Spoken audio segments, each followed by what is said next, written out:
ज्ञानतिमिरन्धस्य ज्ञानाञ्जनशलाकया चक्षुरुन्मीलितं येन तस्मै श्रीगुरवे नमः। श्रीचैतन्यं मनोभीष्टं स्थापितं येन भूतले स्वयं रूपः कदा मह्यं ददाति स्वपदान्तिकम्। नमः ॐ विष्णुपादाय कृष्णप्रेष्ठाय भूतले श्रीमते भक्तिवेदान्त स्वामिन्निति नामिने। नमस्ते सारस्वतदेव गौरवाणी प्रचारिणे निर्विशेष शून्यवादी पाश्चात्यदेशतारिणे। जय श्री कृष्ण चैतन्य प्रभु नित्यानंद श्री अद्वैत गदाधर श्रीवासदि गौरभक्तवृंद। हरे Krishna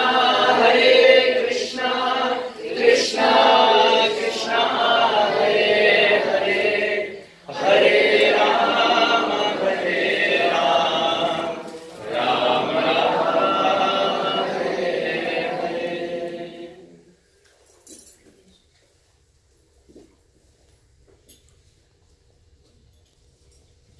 Hare Krishna. Hare Krishna. Thank you all for coming this evening. Is the voice audible?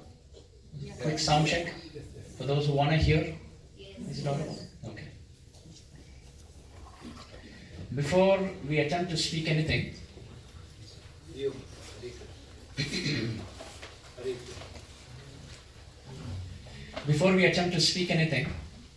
I want to bow down and take the blessings of my mother, because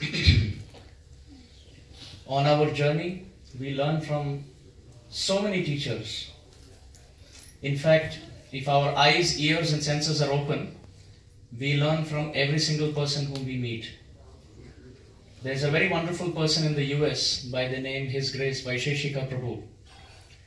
And when I was personally dealing and serving this great personality, I got just a chance to observe that he carries a notepad with him wherever he goes.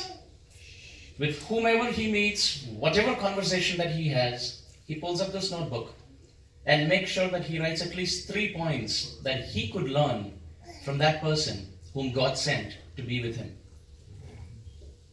So the point made here is that if we are receptive, if our eyes, ears and senses are open, then we can learn from every single child and every single man and every single woman that we encounter in life.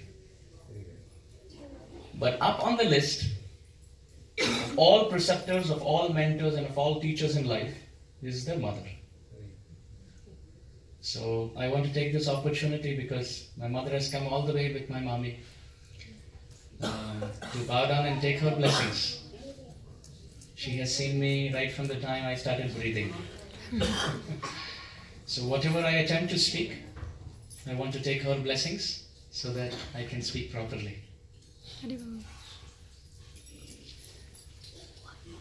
I want to take blessings of my revered spiritual master, who is very dear to my heart.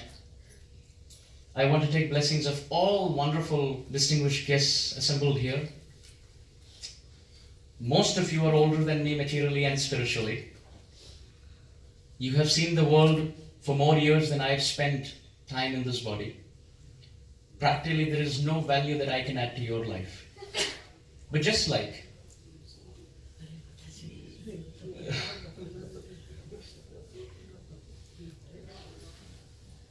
as loving superiors love to see children grow up, sometimes fall to the ground, sometimes cry, sometimes smile, but they always encourage them. Come on, you can do it. And they never judge children.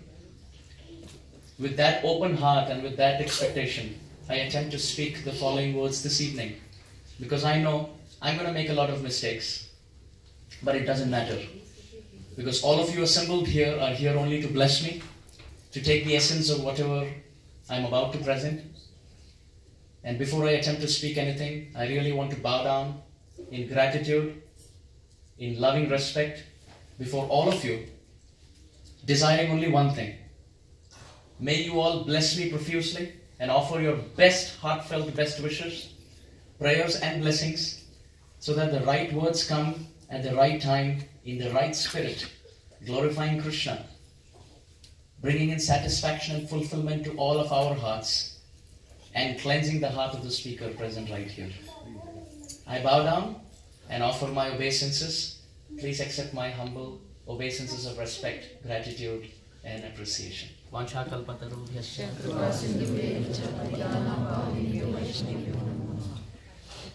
So did you all bless me profusely? Yes. No? Yes. I couldn't hear you. Yes. Now I'm protected. I'm also relieved with the fact that even if I make mistakes, there's no problem. So this evening, we will touch on a very beautiful topic. On the altar, we find the beautiful form of Sri Krishna. To your left, standing with Srimati Radharani, the greatest emblem of devotion. And to your right, scared, afraid, with eyes filled with tears, completely caught up and bound up by the ropes of his mother. Yes, Mother Yashoda. Come sit on my lap. Go, Shriram. Shriram. Shriram. Sairam. Sairam. So we find Sri Krishna here on the altar. And he seemed to be the center of all of our attention. Not just for this evening, but for our life. And oftentimes this question is asked, why do all of you stress so much on Krishna? Vishnu is also God. Sri Ramachandra is also God. But why do you Hare Krishnas always say about Krishna? How many of you have this question or have faced a question like this before, including the microphone? I get your point. Okay, you have only two options. Either the hand comes down or the hand goes up. Because, when we do this college program in America, out of these two options of yes or no, you have the third option, can say. Where they go like this. It's not down, it's not up. Maybe, maybe not. So how many in here, in this assembly, have had this question in your mind for, let's say, ages? Or being a devotee, as a Hare Krishna, you have faced people who come and ask you this question and you've pondered about, that's a good question. How many in right here? A few honest souls for sure. Many more who are in the can say. Okay, you get the point here. So this evening, very briefly, very sweetly, we'll touch on this topic. Why Sri Krishna happens to steal the hearts of devotees. What is the difference between Sri Krishna, Sri Vishnu and Sri Ram? And although we love and respect all of them, what is that thing about this Krishna that he successfully churns our hearts in love? So that will be the topic for tonight's discussion. For those who haven't caught up on your sleep, I'm very positive now will be a chance for you to get ready. Because I'm a very boring speaker. I have no problem in you sleeping, but there's just one problem, don't snore. Reason, if you snore, the person sleeping next to you wakes up.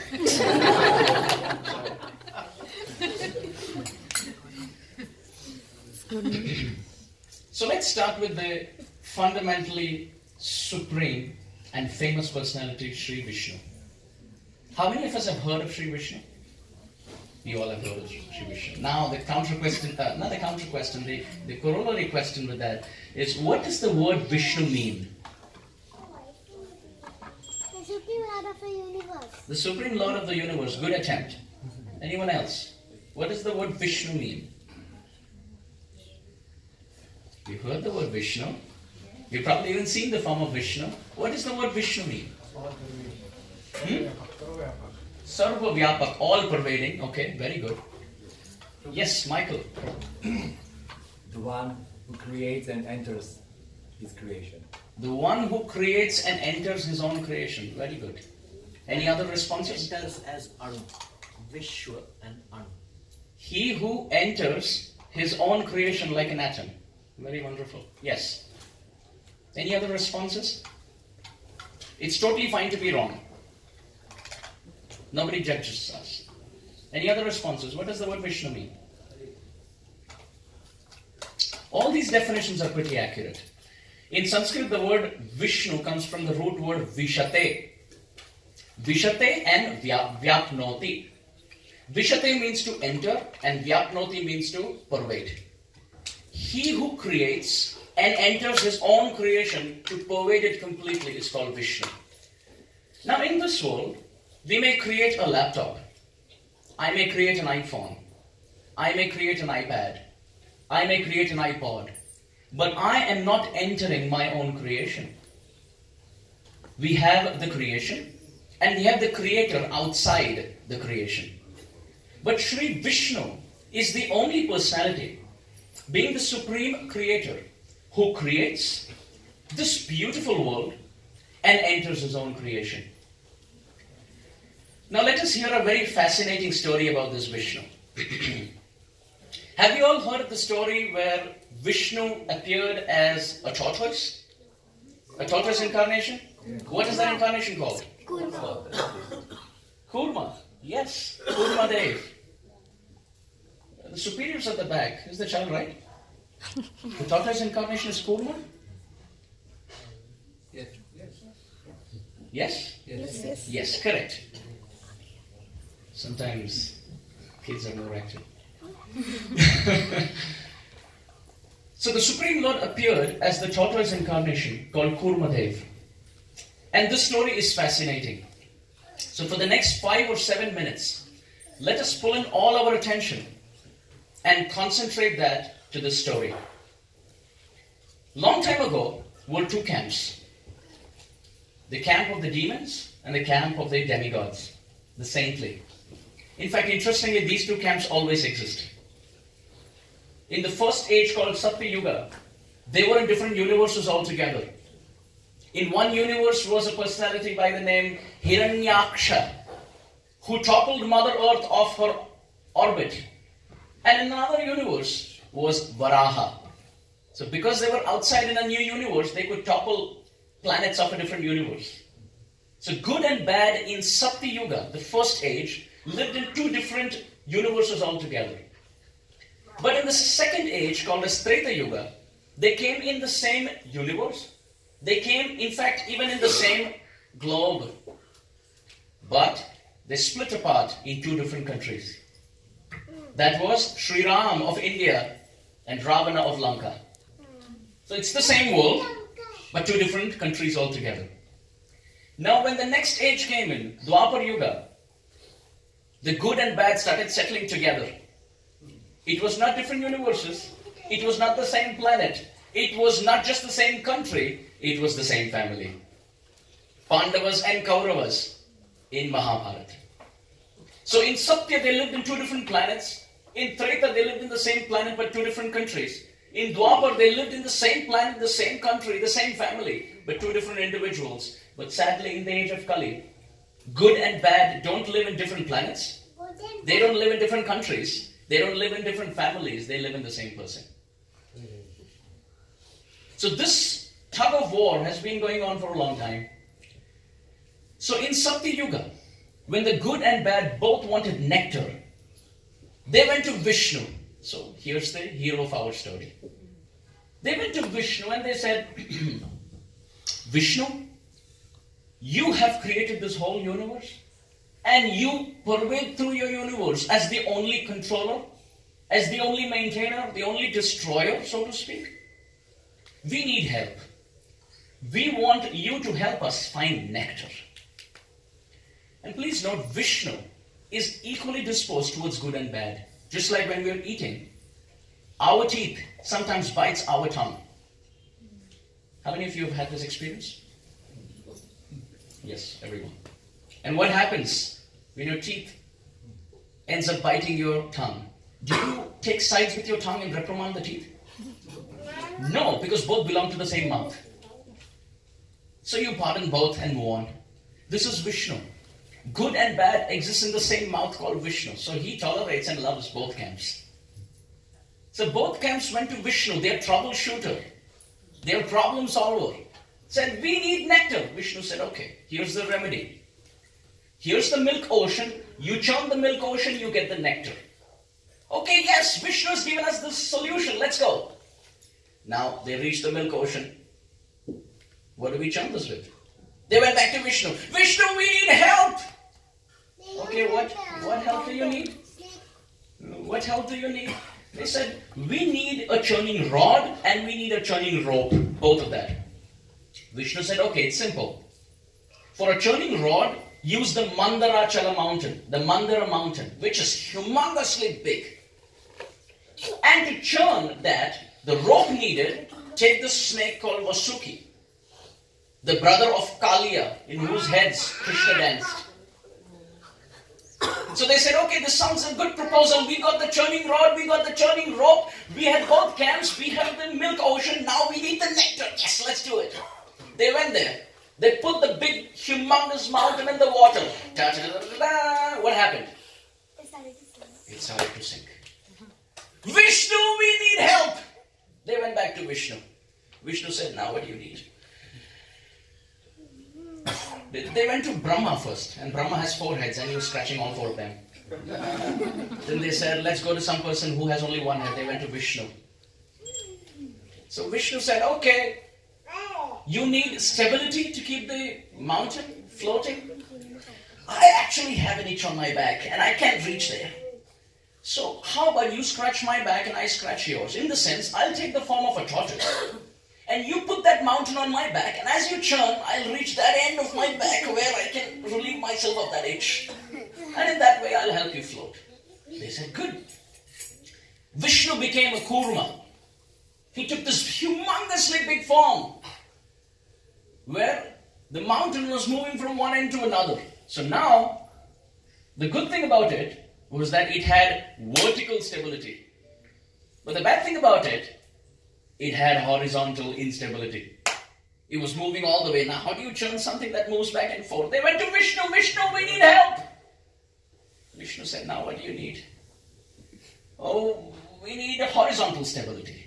So Vishnu said, okay, I'll take an incarnation. He took 1,000-armed incarnation and held the peak of that mountain from the top. How many incarnations has Vishnu taken in this pastime? 6. No, till now. 2. 26. I can tell you, kids are not going to be happy with that answer. Next time you teach them math. So how many incarnations? 1? Tortoise. 2? 1,000.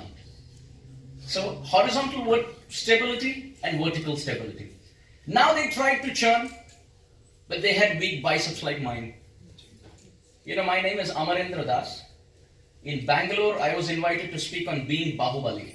And they announced the topic as being Bahubali and presenting the speaker Amarendra. And I'm like, that's not a good introduction. They would expect someone like Michael to go there with 6-pack or whatever. But they went there and they started laughing. I said, no, in reality, my name is Amarendra Das. And they were laughing more. And one guy said, look at your biceps. I said, it's not that I named myself after the movie. I had my name first and then they got the movie out. So anyway, they had biceps like mine, both camps. They tried churning, nothing would happen. They went to Vishnu again. Vishnu, we need help. Vishnu said, इससे अच्छा तो मैं ही कर लेता. दोनों camp को हर 5 minute में आकर मुझे तंग करते हैं. तो अब क्या चाहिए? No, we need help. We need someone to help us churn. Vishnu said, okay, I'll do that. He went to the saintly demigod side. And he started churning from their side. And now with his arms and biceps, the mountain started moving. The first thing that came out, poison. Vish. Vish? Yes, poison. Vish. That's why Vishnu. What's that? I hope you understand. No, that's not the answer. That's a good attempt. I hope you understand. So the poison came out. They came to Vishnu and they said, we need help. Vishnu said, I've helped you so much. Now I need help. I will help you, but not the way I am. So he expanded in a form which was not different from Vishnu, but at the same time is not Vishnu. And that is Lord Shiva. So Lord Shiva came there and he grabbed all that poison and very beautifully, wonderfully he concentrated that. You know, in electronics we call that as very large scale integration, VLSI. When you take bigger things and you make it small, make it into small ICs. So I oftentimes joke and I say the first ever VLSI engineer was Lord Shiva himself. Because the poison was all over the place and he concentrated that in his palms. So he started sipping that poison. Then they continued churning. Then the medicine started coming out and they couldn't procure it. They went to Vishnu and said, we need help to get this. Vishnu said, okay, I'll help you. He came out as Dhanvantari. Even now in India, you go to many medical centers and clinics, they call it as Dhanvantari clinic. It's like you need the medicines and we'll get it out for you. So Vishnu got that. And finally, when they wanted nectar, it was Vishnu again who helped them come as Mohini Murti. This story has multi-layers of facets, multi-facets of meanings. But the first thing right here, when they started churning the milk ocean, what was the first thing that came out? Poison. Oftentimes we wonder, when I start chanting Hare Krishna, when I start becoming a devotee, I start realizing that I am very lusty, I am very angry, I am very greedy. I start seeing the negativity out in me. There was one person who came and told me, before I became a devotee, I didn't feel I was such a bad person. But once I started becoming a devotee, I really feel all these vices coming out. Is it good or bad? And I told him in the story, the poison was there in the milk ocean, but no one saw it. But as soon as they started churning it, the first thing that came out was poison. But that doesn't mean just because the poison is there, we don't churn it. We drink it out and then continue churning to find the nectar sooner but later. So what is this process all about? Our heart is like the milk ocean. We have all the poison and all the nectar within right here, but we never churn it. The process of bhakti is like churning it. So the first thing that comes out is the poison. We see the dirt coming out, but let it come out. Let's not fear that poison. When we are with like-minded associates, we are with like-minded devotees, we mutually help each other. And we continue on the process of bhakti. The poison goes away and very soon that nectar comes out. So in this one pastime, how many incarnations did the Supreme Lord take? Kurmadev? 1000 Nanda Jita. He started churning on one side. Then when the fire temperature increased, he even put in rains coming, arrangements for rains coming down. So 4, and then 5 as Lord Shiva, 6 as Dhanvantari, and 7 as Mohini Murti. And at the end of this pastime, they all went to Vishnu, and with gratitude they bowed down. It was not that just because Vishnu made himself available, they could take him for granted, because Vishnu is very professional in his dealing. Vishnu serves his servants like a master. Like a master. How many of us have heard of the Venkatesha Suprabhatam that is sung every morning in Tirupati? Okay. You may have heard a very beautiful verse in that section. Shri Swami Pushkarani Kaplava Nirmalangaha Shreyortino Sanan Virinchi Sanandanadhyaha Dware Vasanna Varavetra Hatottamangaha Shri Venkatachalapate Tava Suprabhatam. This verse is chanted even till this very day to wake the Lord up in Tirumala Tirupati. What does this mean? This is very, very instructive. It means that in Vaikuntha, the original hometown of Mahavishnu, 330 million Devi Devatas, demigods, they line up every morning. With this beautiful background music, they line up. And all the demigods on one side, the goddesses on the other side, they all take a bath in a holy river called Shri Pushkarani. It's also called as Shri Swami Pushkarani. So they bathe in that pond And with wet clothes, they line up to see the first ever door opening darshan of Sri Vishnu. It is described in the Venkatesha Suprabhata that Vishnu is such a busy person that just to get one glance of his beautiful face, Indra, Chandra, Agni, Vayu, Varuna, Somadev, and so on and so forth have to bathe and with wet clothes line up to see him. And it's not easy. If they stay 1 minute more than their scheduled appointment, it is described, Dware Vasanti Varavetra Hatottamanga. Jai and Vijay, the doorkeepers of Vishnu, stand outside and they regulate the traffic. And they have a stick in their hand. And if anyone spends a minute more than their scheduled appointment, they get a return gift on their head. Hatottamanga. Hata means to hit. So how many of us have been to Tirupati? Okay. How many of us have a problem that we stand there for 8 hours and then when you get closer, Jaragandi, they kick you out? Huh? What's that? 8 minutes. They don't give us any time. And we sometimes get angry in the fact that I've been standing 6 hours and I don't even get 6 seconds with the Lord. And they can hit also. They can hit also. And they can manhandle also. They can throw also. So people think.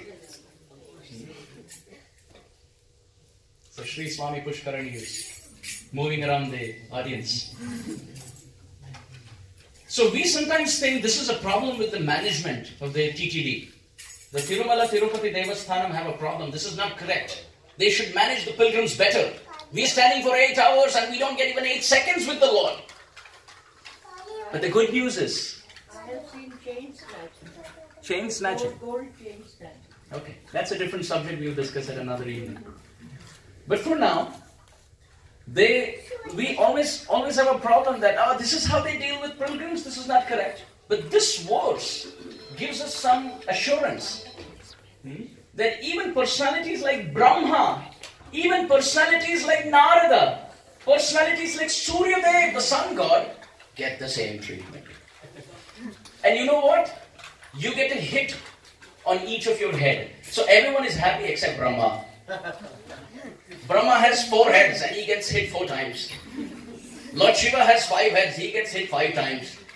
And the worst is, Lord Shiva's son, he's called Shanmukha, 6 heads. Now please don't ask me how they fit these 6 heads in one neck. But if they spend a little more time, whack. So therefore from a distance they say, Venkataramana, Sankataharana, Govinda, Govinda. So that same tradition has come even on Bhuvaikuntha, that is Tirupati. So this is Vishnu. He's very formal and very professional in his dealings. He doesn't cut jokes. You can't be friends with the Lord. You can be friends with Vishnu. There's only one relation we can have with Vishnu, and that is Dasatvam, servitude. When we see Sri Vishnu with that opulence, the only thing the head thinks of is to bow down. Sashanka chakram sa kirita kundalam sa pita vastram sa rasiru hekshanam sahara vakshastala shodhi kaustubam. This is how he is described, with so much opulence. Bedecked, jewels and diamonds and rubies and emeralds and pearls and gold shining all over his body. Can't help but just to bow down in awe and reverence. The personality behind whom we run so much. Narayan Puja kam hota hai, Lakshmi Puja zyada hota hai. वो लक्ष्मी देवी चंचला यहाँ वहाँ भागती है पर चरण कमल में आश्रय लेकर बैठती है विष्णु के. So she herself is sitting there. What to speak of the Lord? And this Supreme Lord Vishnu is always sleeping. Yoga Nidra. In one of our ISKCON temples, one devotee was showing a book to a visitor. And he was showing him so many different pages and paintings. And one of those paintings was Vishnu laying down, and from his body innumerable universes come out. And that person said, "Stop!" The visitor said, "Stop, this is my favorite painting." So this devotee said, "I've shown you beautiful paintings even in the past. What's so special about it?" This visitor said, "This picture is very dear to my heart. I want to take and show this to my boss." So this devotee said, "Why?" He said, look at him. He can sleep at work.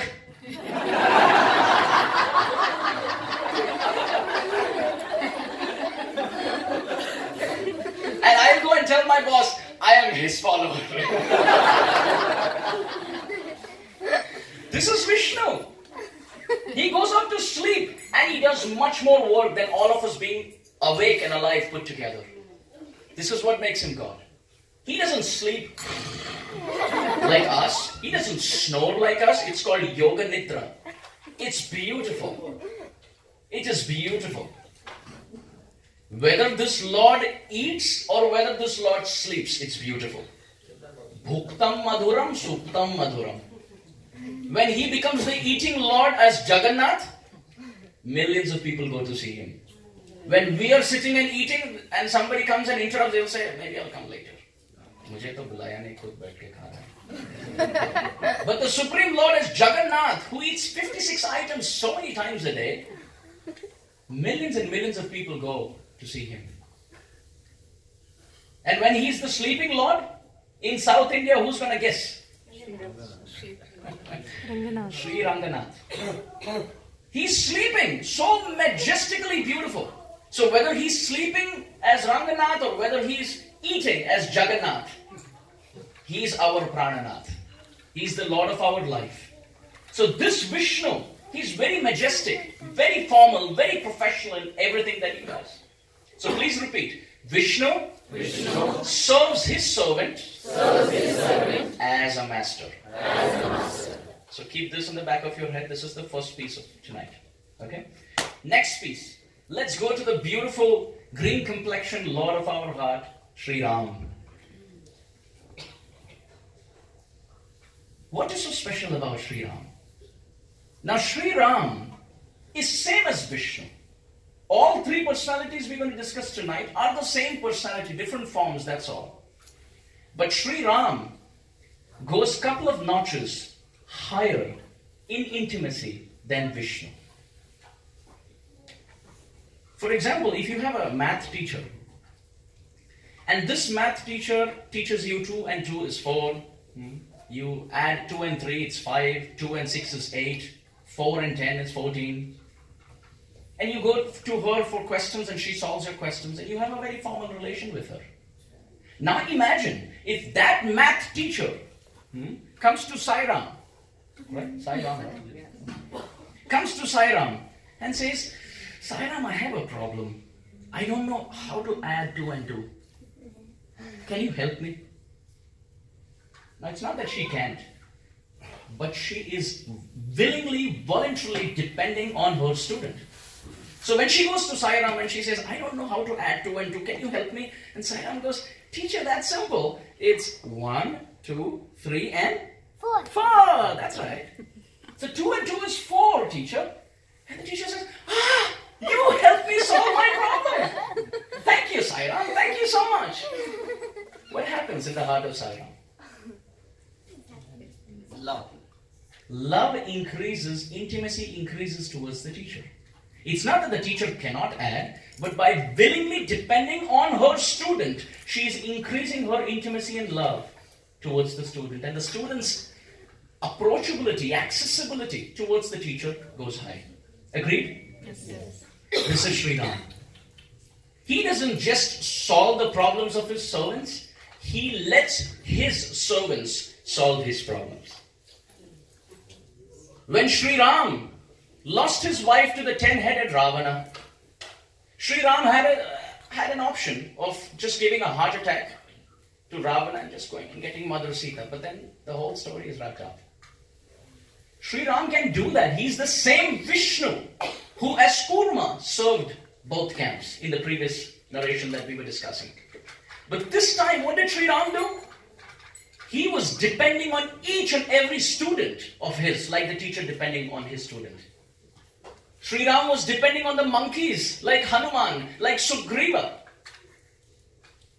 Sri Ram went to Sugriva and he said, please help me. Sugriva said, you help me first. Vali has taken away my wife. I need help. Ramachandra said, I promise you, I will help you first and then you think of whether or not to help me. Sugriva said, no, I promise you, my lord, I'll help you. You please help me get my wife back and I'll help you get your wife back. Sri Ram said, I'll give you an idea, Sugriva. Go and challenge your brother Vali for an open fist competition. Sugriva said, my lord, that's not possible.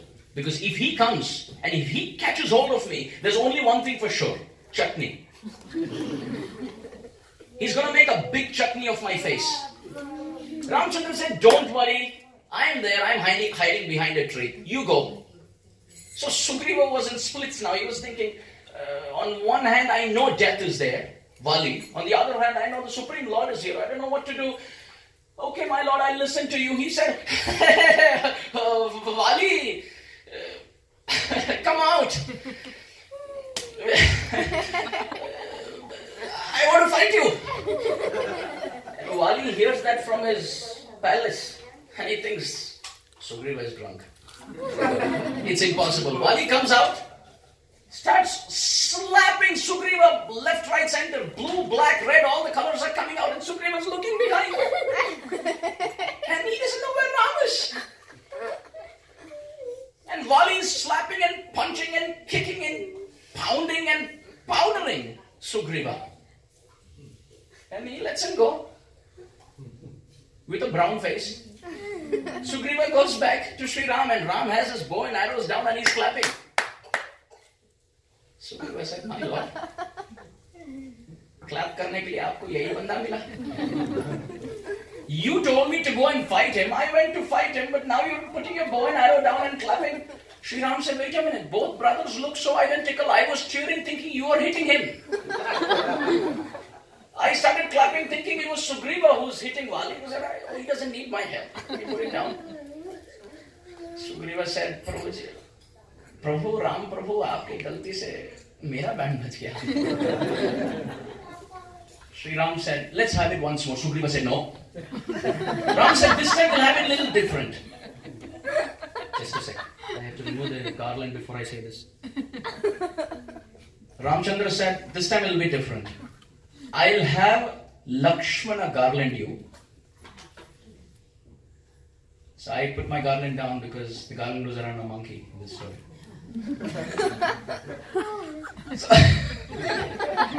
So he told Lakshmana to put his garland around Sugriva. And Sugriva had to walk with the garland. And Sri Ram said, now I know the one with the garland is Sugriva, the one without the garland is Vali, and I'll kill the one without the garland. You go and fight him. Now this time Sugriva went and Ramachandra shot the arrow from behind the tree and killed Vali. When Sugriva came back, he told Sri Ram, my lord, you know who's Sugriva and who's Vali, even in the first time that we went to fight. Why did you have me bashed up like this? What is the lesson that you want to teach me? Sri Ram said, it's very simple. I care for you, Sugriva. Without me, you have no other friend. It's my duty to correct you. I am the only friend that you have. Apart from me, what other friend do you have? So Sugriva said, my lord Sri Ram, I didn't understand what you're saying. Sri Ram said, the first time you welcomed us, you welcomed Lakshmana and myself, you gave me a seat, but you kept Lakshmana standing. So which means Lakshmana represents Guru and I am God. So you are worshipping and respecting God, but you are bypassing Guru. So this was offensive. And therefore when you got bashed up, that offense to your teacher was removed. And then when the teacher in the form of Lakshmana offered his garland of mercy and blessing, that's when I could protect him. So Sri Ram told Sugriva that I am the only well-wishing friend that you have. Now please note, Ram is thinking now not of his head but of his heart. And he's taking help from that Sugriva. He takes help from Jatayu. He takes help from anyone and everyone he meets. He takes help from Guha, who's the head of a tribal clan in the forest. Sri Ram, who can threaten the ocean, that with my arrow I can dry you up. That Sri Ram, with folded hands, was requesting Guha, you have a boat